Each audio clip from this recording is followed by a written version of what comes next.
Hello there, and welcome to another episode of Cutting Through the Bullshit. I am your host, Dr. Stephanie Snyder, and I am a high performance mentor. Through my unique blend of strategy, mindset, and intuition, I help men and women to cut through the BS in order to create the life and business they desire. So, it's been an emotional roller coaster over here in my neck of the woods for like the last 2 months. And I was on my way to a networking event last Thursday and had a little bit of a snafu. But I'm going to tell you that story in a second. Because at the end of the networking event, I was talking to a woman that I've seen at several of the events, and she said, you don't look like you're weathering a shitstorm right now. Like, you're handling it really, really well. And I would have never thought that all this stuff had been thrown at you. And I thought to myself, well, that's cool, right? But when I got in the car and I left and I said, you know what? It's a decision to continue to press forward even when it feels like everything is being thrown against you. So, and I don't mean it in like a forceful kind of a way, right? But there has been so much that has just like dumb little stuff that has shown up. We were like, what? And it's always about choosing how I respond to the situation. And so I'm going to give you the little backstory here, right? So my husband and I bought a company in April, and there have just been a number of like what the hell things, right? So initially, and I shared a little bit about this before, like initially our email got hacked and that was down for a couple of weeks, and then we had some issues with the phone, and then there was a fraudulent payment that had been sent through, and then somebody copied our company in QuickBooks and was sending out all these invoices, and then there was like, and then Thursday I got an email that was like from QuickBooks saying, hey, we're not letting you have this payment because your EIN number isn't registered, or whatever it was. Mind you, I've done all of those things. I've dotted all the I's and crossed all the T's, right? And so it was just like an annoying email that I got.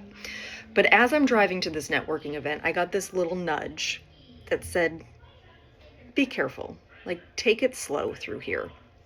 And the speed limit was 35 where I was, but it was 4 lanes, no median, and a decent busy road, right? But I was like, you know what? I'm going to slow down. And my initial thought was there's probably a police officer up here saving me from getting a ticket, right? So I'm going about 30, 32 maybe in this 35. And there is a pickup truck next to me. And the there's a tow truck next to me who's towing a pickup truck. And the pickup truck has one of those caps on the back of it, right? Where you stick it on the back of the bed and it gives you all that covered storage. And I'm driving along, and all of a sudden the cap on the pickup truck flies off of it, twirls around, and lands in my lane. My car didn't even have a chance to register what happened. My car does like the warning where it's like, hey, like accident alert kind of thing, where you get this big red bar that comes across my screen, my windshield rather. And the car didn't even have a chance to warn me of it. Thank God, 1, I was going slow, and 2, that I was paying attention, because had I not hit my brakes as hard as I did, I would have ran over that thing, or at least crashed into it, if not been able to run over it, right? I don't know what it's made of, right? Probably would have run into it. But fortunately, it didn't actually sideswipe my car. And so, 1, I put the car in park, put my hazards on, and was shaking uncontrollably in the car because the adrenaline was rushing through my body. Compose myself, and at no time did anyone there be like, hey, are you all right? Like, the tow truck driver got out, moved the cap, and didn't even acknowledge my presence. I was like, what is happening, right? Like, you could have just caused a very big accident and whatever, right? So I compose myself enough that I can pull over into the parking lot right ahead. And so I pull over to the parking lot, and I did some deep breaths, and I was like, it's okay. We're okay. We're okay, right? And I had to coach myself through the all the stuff that was coming up, right? Because I wanted to be angry, I wanted to be sad, I wanted to do all the things, right? And I was like, it's okay. We're okay. It is okay.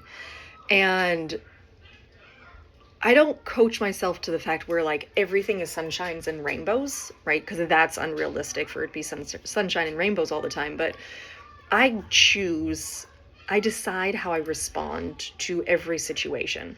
And I could have flown off my rails in that moment and probably been justified. But I knew that it really wasn't going to serve me to do that.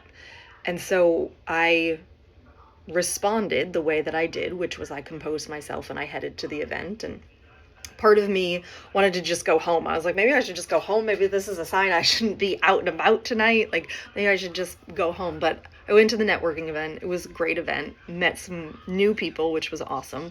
But it was just interesting. And it was nice to have someone acknowledge that even though there's crap going on, I can still show up and enjoy myself, right? And not let it take me out, right? And I think a lot of that is attributed to being a military wife for so long. My husband was in the military for 20 years. We were married for 18 of them. Still married, right? But he served for a couple of years before we got married. But it was just, it's so true that you never know what's coming at you. And so, literally or figuratively. And the only thing you really can control is how you respond to that situation. And there's so much power in responding in a way in which you want to, as opposed to reacting. And so many people will react to situations and they will fly off the rails and they'll say things that they don't mean and all these other things. But being able to slow down enough and respond in a way in which I'm just going to say, in which it makes you proud, right? To respond in a way makes you, and I don't even want to say feel good, because sometimes you can react and that feels good in the moment, right? But something where you're like, okay, you know what? That was the right thing to do. Even, 20, 30 years from now, if you remember the situation, you still responded in a way in which it benefited you long term. And that is how I try to show up, is to respond in a way in which it's going to benefit me long term.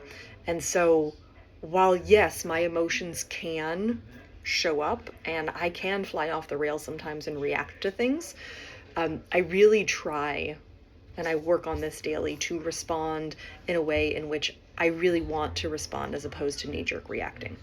So I say all of this because I went through it. I'm going through it, right? Life is happening. Do you need something, sis? Okay, I'm almost done. Okay.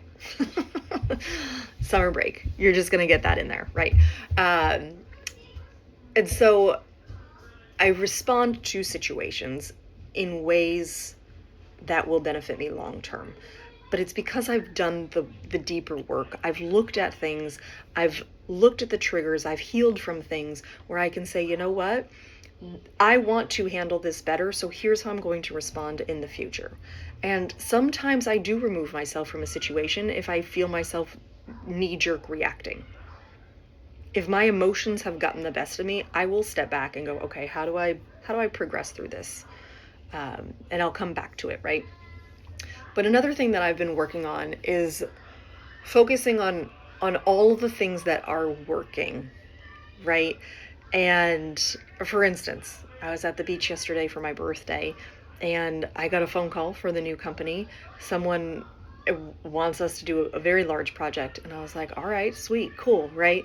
And so it's about focusing. What are you focusing on? Not only how are you responding, but what are you focusing on? Are you focusing on all the ways that it's going wrong? Or are you focusing on all the ways that it's going right?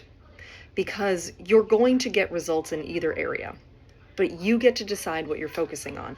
And I choose and I decide that I'm going to look at all the ways that things are going right.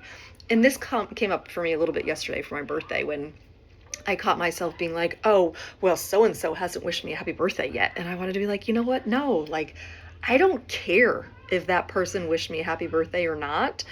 I am grateful for all the people who did spend time reaching out to me, saying happy birthday, sent me a text message, called me, spent time with me, like whatever it was. I chose to focus on all the people who did care enough to reach out. And I don't give a shit about anybody else at that point, right? So you didn't ruin my birthday. I don't really care. But the people who did reach out, I was like, oh, thank you so much. Thank you so much for taking the time out to say happy birthday to me. I just absolutely appreciate that. So I'm going to sign off here. My kids are getting a little bit antsy. We're headed to do summer stuff today because summer has shown up here. And so I am sending you so much love. I hope that you have a beautiful rest of your day. And as always, be you, because the world needs more of you. Bye.